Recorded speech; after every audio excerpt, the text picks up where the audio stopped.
At the beginning of Mass, I invited you to introduce yourself to those around you.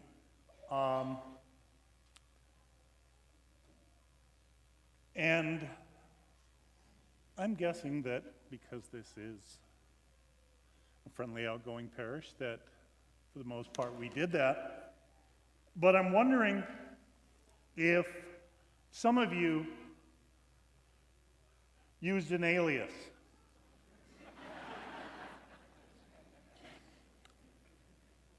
Don't laugh. Well, go ahead and laugh. I mean, that's fine. Never say don't laugh to him, John. Because I know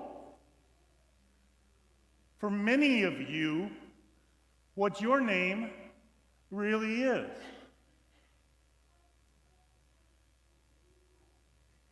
And you may call yourself, whatever you think is on your birth certificate or whatever. But I know, unfortunately, for many of you, your Catholic name or your Christian name is J.T. Botts. J.T. Botts. I'll explain why this may be some of your names. But it has to do with, why are you here?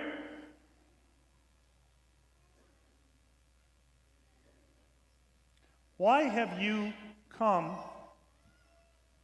to this Mass today? Oh, well, to worship Almighty God, to celebrate the great gift of the Eucharist, to be filled with the Spirit of Easter. All that's great. How many of you, if you did not have some type of fear that if I don't go, I'll be in trouble, or I'll commit a sin, or I'll have to go to confession?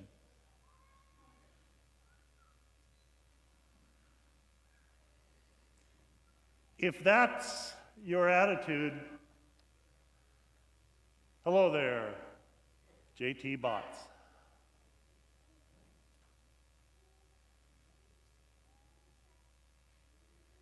Jesus speaks in the gospel, I am the good shepherd. I know my sheep and they know me.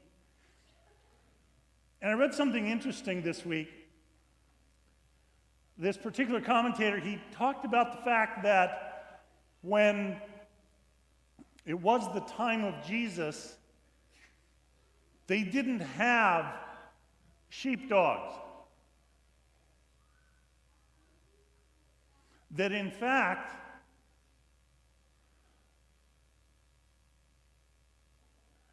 sheep herding was such that, yes, the sheep actually had a sense of who their shepherd was. And when the shepherd showed up, or when the shepherd called, the sheep responded. Not because there was a sheepdog or hired help who were standing there with the sticks and saying, okay, sheep, get along or you're going to get hit. You're going to get punished. No, the sheep responded to the voice of the shepherd.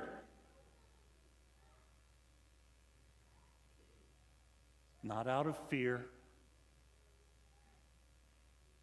but out of a true response of relationship, of trust, to whatever degree sheep can trust, I guess. But Jesus spoke of the Good Shepherd not as somebody who brings about fear and intimidation. He said, I am the Good Shepherd. He didn't say, I am the good lawyer.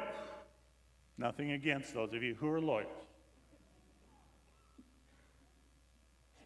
But Jesus was not about threatening people that you must behave. You must obey these laws or else. That would be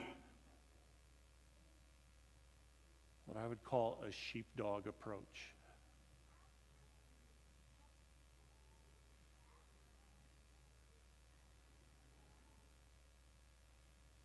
And we sometimes tend to be kind of cautious. Well, I want to believe in this loving, accepting, all-embracing God. But I better cover my bases just in case.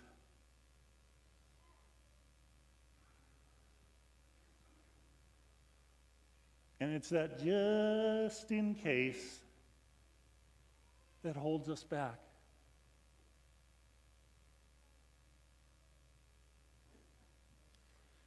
And that's where we do things not out of true, genuine desire to express our faith and our love of God, but just to be on the safe side.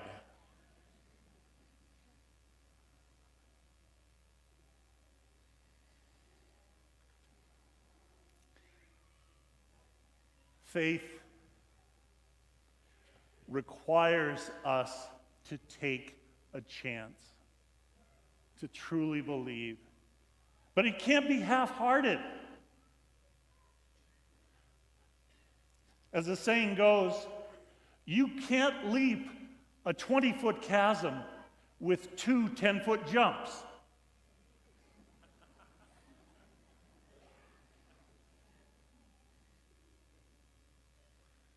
Christ has said, I have come that they may have life and have it to the full.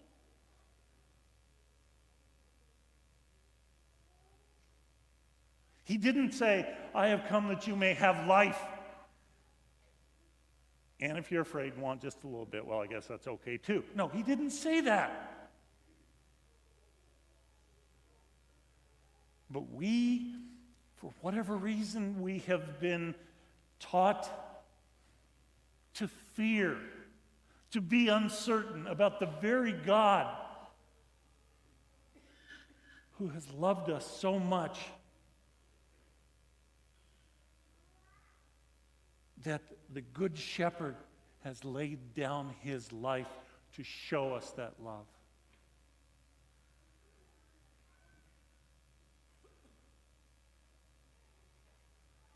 So, think about it. If your tendency has been that you look at your faith, your practice, just to be on the safe side, what will it mean for you to truly commit your life, your heart, your trust to God? To truly live your faith, but out of freedom, not out of fear.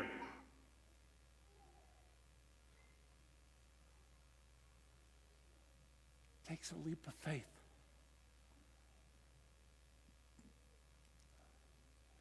See what love the Father has for us in letting us be called children of God.